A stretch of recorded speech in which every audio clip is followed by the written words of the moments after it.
So we're now looking at the part 3, section 3.0, which is going to be the array location for our system. So when we go down to 3.0, I'll pull it back up, our array location. The very first thing that you're going to want to do is have an aerial diagram. I like to use Google Earth on this one, but obviously there's any number of very good aerial photography that you can get an image of the location. Then using paint or any number of methods that you like to use, put a box, a grid, some sort of indication that will show you the proposed array location. Now sometimes what would be nice is to have an arrow pointing to it. Now in this particular picture it was pretty definitive by the caption of figure 2 and the bright yellow box that this is the proposed array location.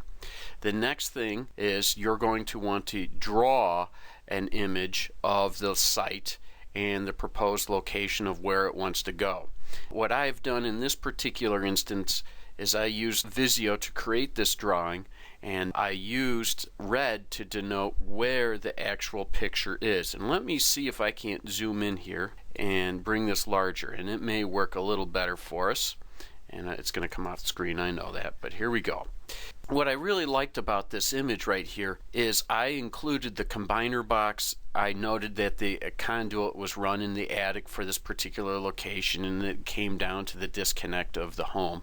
That gives you an overhead image of where this tree is located, where the array is located, and all the other stuff that we have mentioned in our system. So that's kind of what we've got going on here. It gives you an idea to see what's going on, and the reason for that is when we get table 3.2, the table here, you can then kind of use this as a guide to show you. Now you must use a drawing, really do a good drawing. There's a number of tools that are available to you that are free of charge. I only use Visio because that was something I'm comfortable with. That does not mean you have to use that.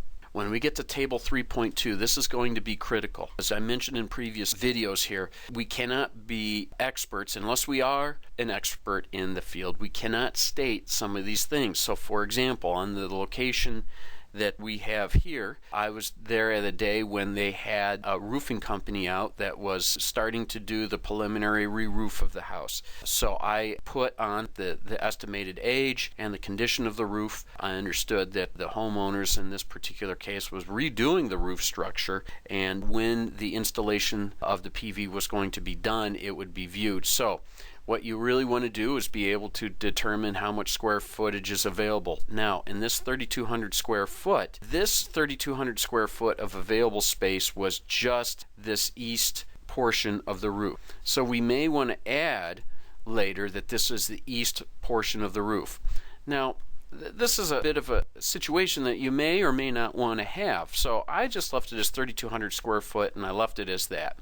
There could have been an install here or here, but with the shading of the tree, that might not have been a good idea. Look, we just want to give the installers and the homeowner the best information that is possible. Use your gauge to determine the pitch of the roof.